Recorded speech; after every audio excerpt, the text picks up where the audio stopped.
When I came into this world, the cracks in my parents' marriage were already wide enough to swallow us whole. My father, Tom, had made it clear he wasn't cut out for responsibility. He saw my arrival as the final nail in the coffin of his freedom. "You trapped me, Sarah," he'd shouted during one of their endless fights, his words sharp enough to leave scars even though I was too young to understand. "You planned this, didn't you? You just couldn't let me go." That story became a legend in our home, told and retold by my mother, Sarah, like a bitter mantra. She was determined that I'd know from the start what kind of man my father was: selfish, careless, and unfit to be a real family man. The fights, though, weren't just about me. Money, late nights, his reckless spending, everything was a battlefield in our tiny house. My mom always said Tom was the kind of man who'd buy the latest gadget before paying the bills, a man who lived for the moment and left the future for someone else to worry about.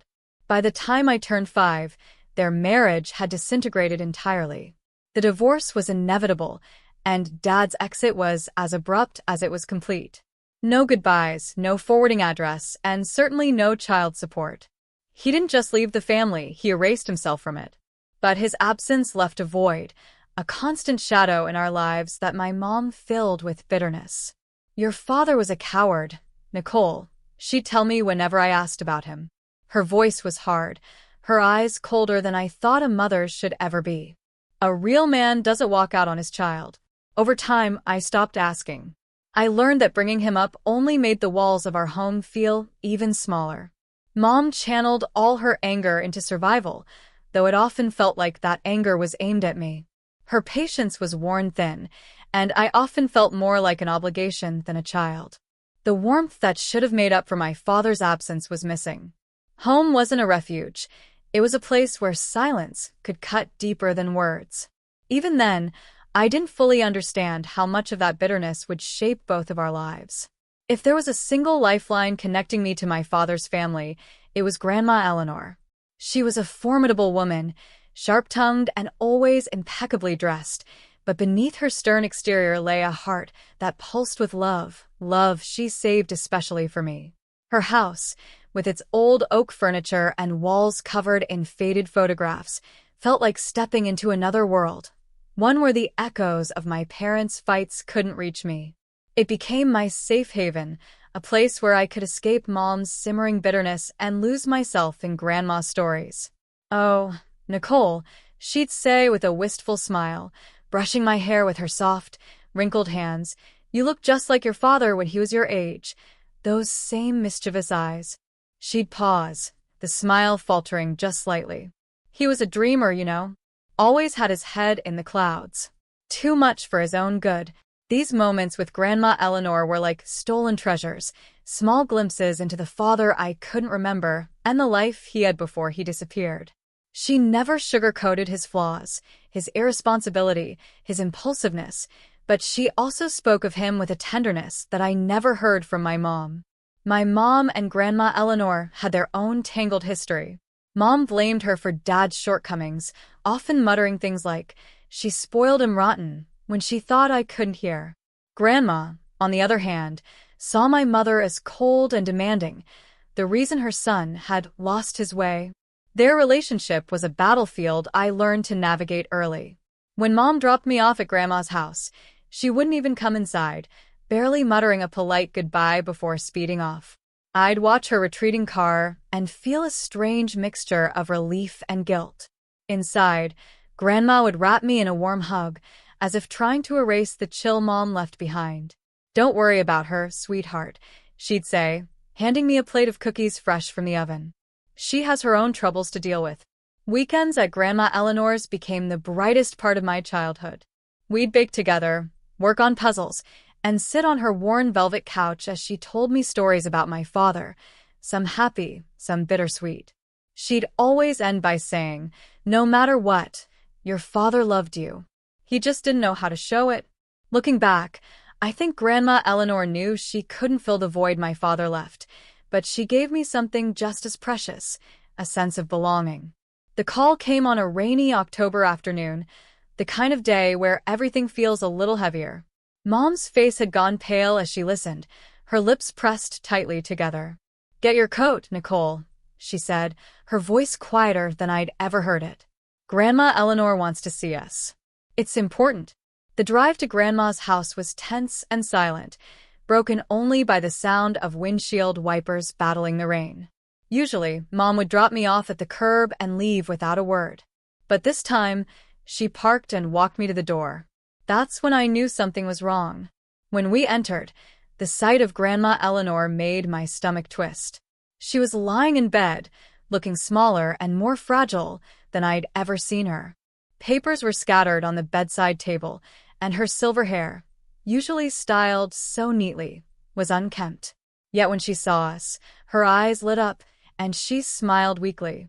"Sarah, Nicole," she said, her voice soft but steady. "Thank you for coming. Please sit down." Mom and I sat, and for once, Mom didn't argue.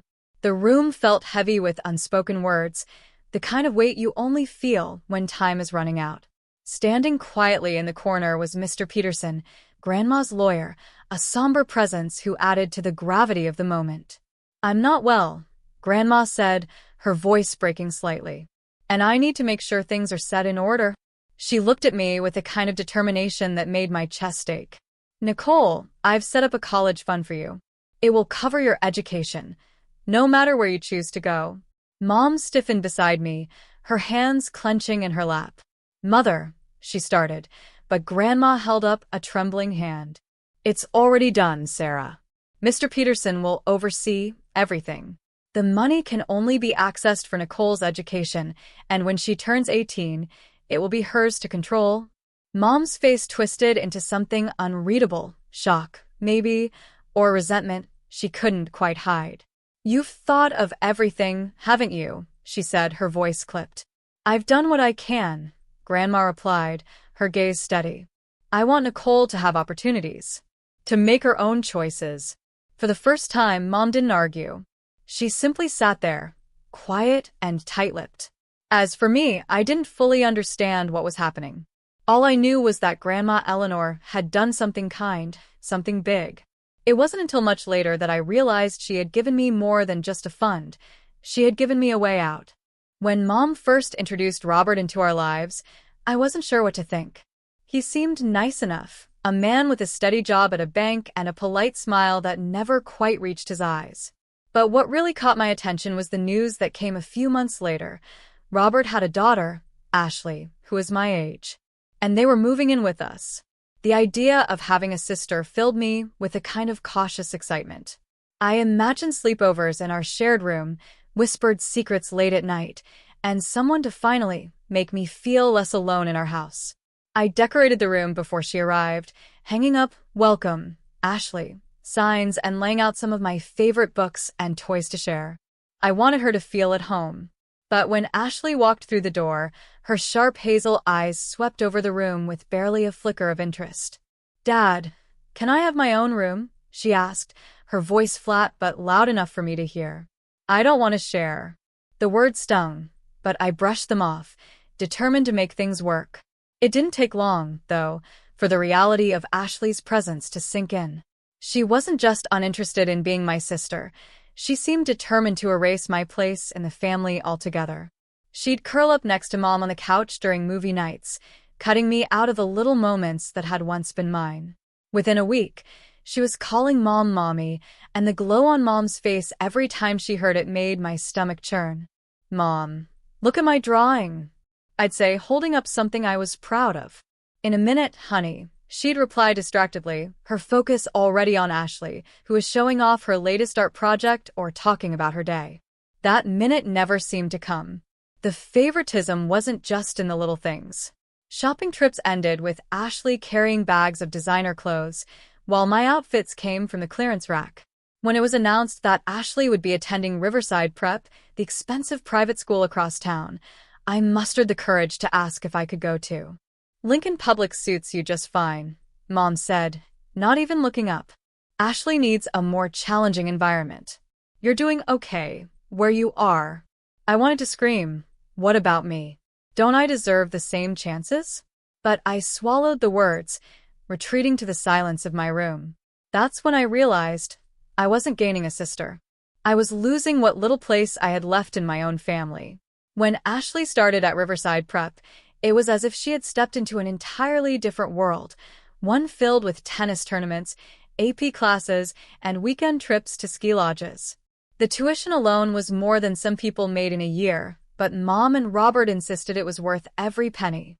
Ashley has real potential, Robert would say, beaming with pride. She deserves the best opportunities. Meanwhile, I stayed at Lincoln Public, a school with outdated textbooks and a leaky gym roof. But I made the most of it. I joined the debate team, entered science fairs, and spent hours at the library, determined to prove that I could excel no matter where I was. My report cards were filled with glowing comments from teachers, outstanding analysis, exceptional leadership, a bright future ahead. But at home, my accomplishments barely registered. Dinner conversations revolved around Ashley's latest achievements. Ashley's English teacher says she has a gift for writing. Mom would gush, her eyes lighting up. And, did you hear she was selected for modeling?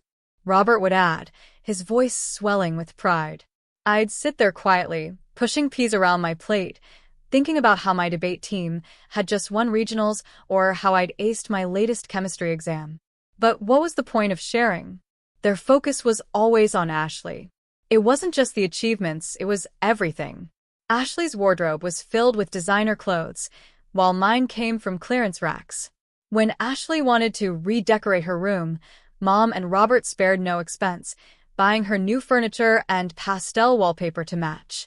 My room, on the other hand, remained the same as it had been since I was 10, the paint peeling in spots and the bed creaking with every turn.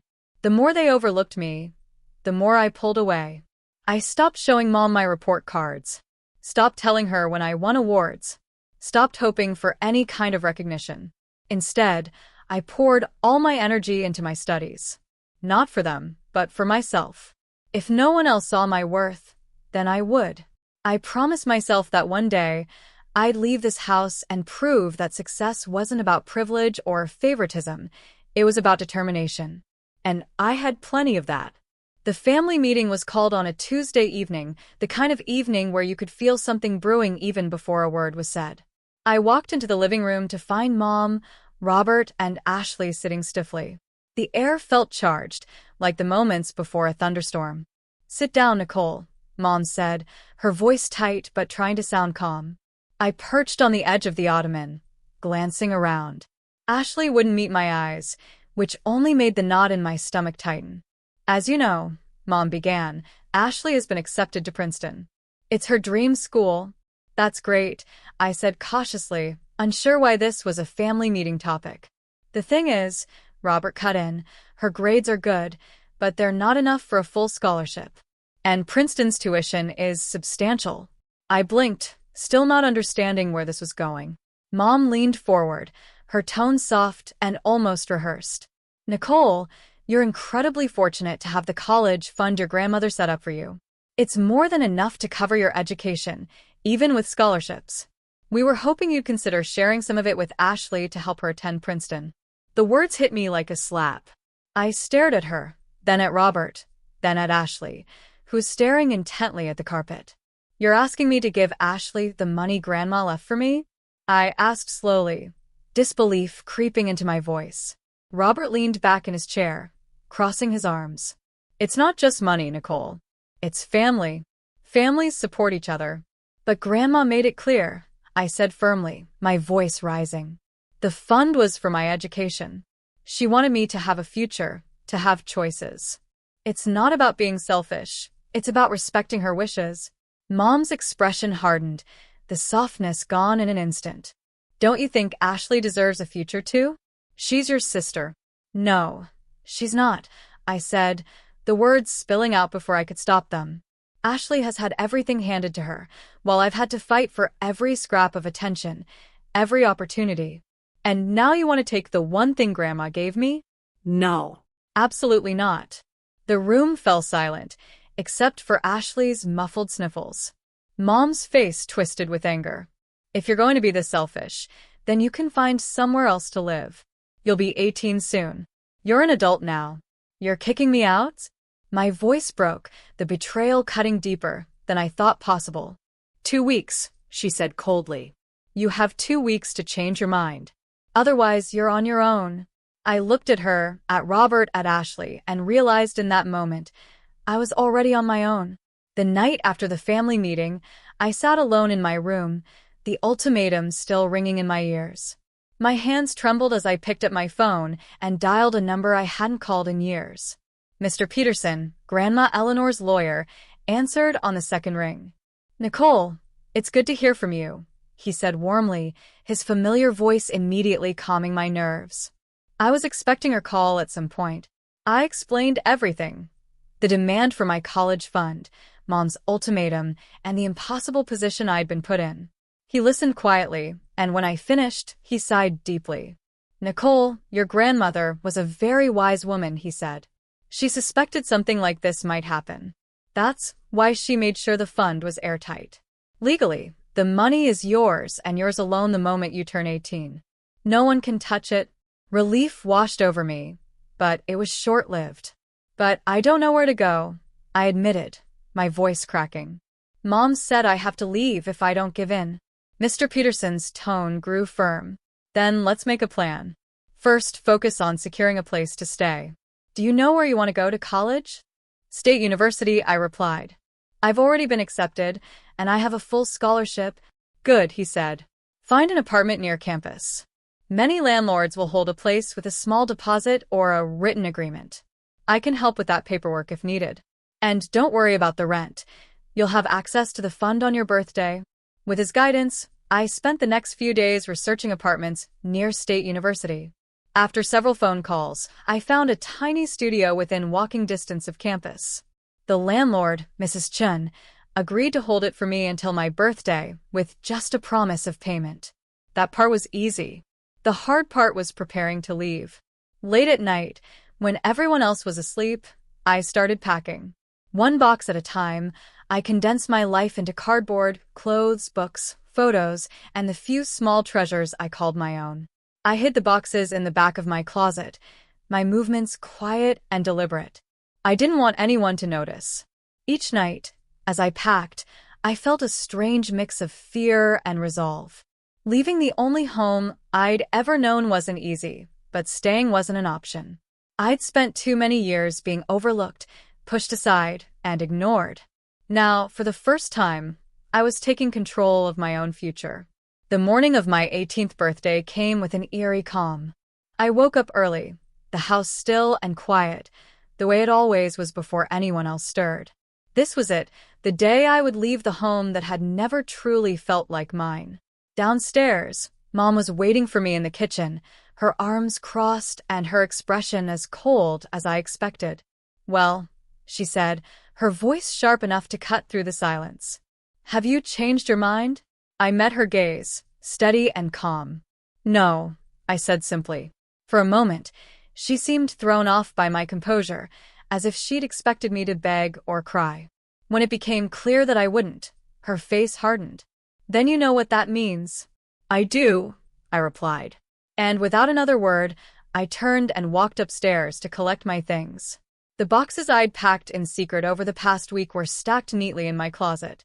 One by one, I carried them down to the front door. No one offered to help. Robert didn't even look up from the morning paper, and Ashley sat on the couch scrolling through her phone, pretending I didn't exist. I had already arranged for a taxi to pick me up, and as it pulled into the driveway, I turned back to take one last look at the house. Mom stood in the doorway, her arms still crossed, her expression unreadable. "You're making a mistake," she said, her voice low and biting. "No," I replied, my voice steady. "I'm finally making the right choice for me." With that, I walked out the door and into the taxi, my heart pounding but my resolve unshaken. The ride to my new apartment felt surreal, the city streets blurring past the window as I clutched the keys Mrs. Chun had given me the day before. When we arrived, I unlocked the door to my tiny studio and stepped inside, the quiet space feeling like a blank canvas. My blank canvas. That afternoon, I started my part-time job at a local coffee shop. The work was tiring but satisfying, and for the first time, Every dollar I earned felt like a step toward building something that was entirely mine. That night, as I sat on my air mattress eating takeout and watching the sunset through my single window, I looked at the picture of Grandma Elanor I'd placed on my makeshift desk. Her smile seemed to radiate pride, and I felt a wave of gratitude for her foresight. She had given me more than a college fund. She had given me the means to start over, to find my own freedom. And for the first time, I truly felt free. 2 weeks after I moved out, my phone buzzed incessantly during a break at the coffee shop. At first, I ignored it, but when the notifications wouldn't stop, I finally checked my messages. "Have you seen your mom's post?" one friend texted. "What's going on, Nicole?" asked another. My stomach twisted as I opened Facebook, dreading what I might find. There was a long, dramatic post from Mom, written for the whole world to see. "My heart is broken," it began. "After everything we've done for her, my daughter has turned her back on her family. She refused to help her stepsister achieve her dreams, hoarding money her grandmother left for her education, money she doesn't even need, since she has a full scholarship. I never thought I'd raise such a selfish, ungrateful child." The comments below were even worse. Distant relatives chimed in with scathing remarks. "How could she be so cruel? Family should come first." Others I didn't even recognize called me a spoiled brat. The words burned, but the anger rising inside me burned hotter. If Mom wanted to tell her story, I decided, then I'd tell the truth. I opened my laptop and began typing. "Since my mother has chosen to make our private matters public, let me share my side. Yes, I refused to give my college fund to my stepsister. That fund was a gift from my grandmother, meant for my education. What my mother failed to mention is that she gave me an ultimatum: hand over the money or leave the house on my 18th birthday. I chose to leave, and I stand by that decision." I hit post and went back to work. By the time my shift ended, the response was overwhelming. Friends, teachers, and even old neighbors commented with support. "We've always seen how unfairly you were treated," one wrote. Others shared their own stories of noticing the favoritism. That night, Mom called, her voice shaking with rage. "How dare you humiliate me like this?" she hissed. "You humiliated yourself," I replied calmly. "You kicked me out for refusing to give up what was mine. If people see the truth now, that's on you." "You're making a mistake," she snapped. "No, Mom," I said quietly but firmly. "The only mistake I made was trying for so long to earn your approval. I'm done." I hung up and blocked her number, along with Robert and Ashley. It wasn't easy, but for the first time, I felt free from the weight of their judgment. I had my truth, and that was enough. The day I stepped onto the campus of State University felt like the beginning of a brand new chapter. The late summer sun warmed my face as I walked past rows of students, each carrying their own hopes and dreams. For the first time, I wasn't weighed down by the bitterness and chaos of the past. Instead, I carried something much lighter, a sense of freedom. Settling into college life came surprisingly naturally. My classes challenged me in all the right ways, and I threw myself into the work with the same determination that had carried me through so many lonely years. My apartment, though small, felt like home. It was a space that belonged entirely to me, a reflection of the life I was building on my own terms. I worked part-time at the coffee shop to cover my living expenses, carefully saving the money from Grandma Eleanor's fund for the future. I wasn't just thinking about tuition, I was thinking about the life I wanted to create after graduation. Grandma had given me more than just financial security. She'd given me the ability to dream without limits. Her memory was everywhere in my new life. Her photo sat on my desk, and sometimes, when the days felt long or the challenges seemed too great, I'd look at it and feel her strength. I could almost hear her voice. "You've got this, sweetheart. You're stronger than you know." For years, I had been the girl overlooked, underestimated, and forgotten. But now, I was forging a path of my own. I wasn't just surviving, I was thriving. And every step I took, every success I earned, I knew I owed in part to Grandma Eleanor's love and foresight. I wasn't just starting over. I was finally living,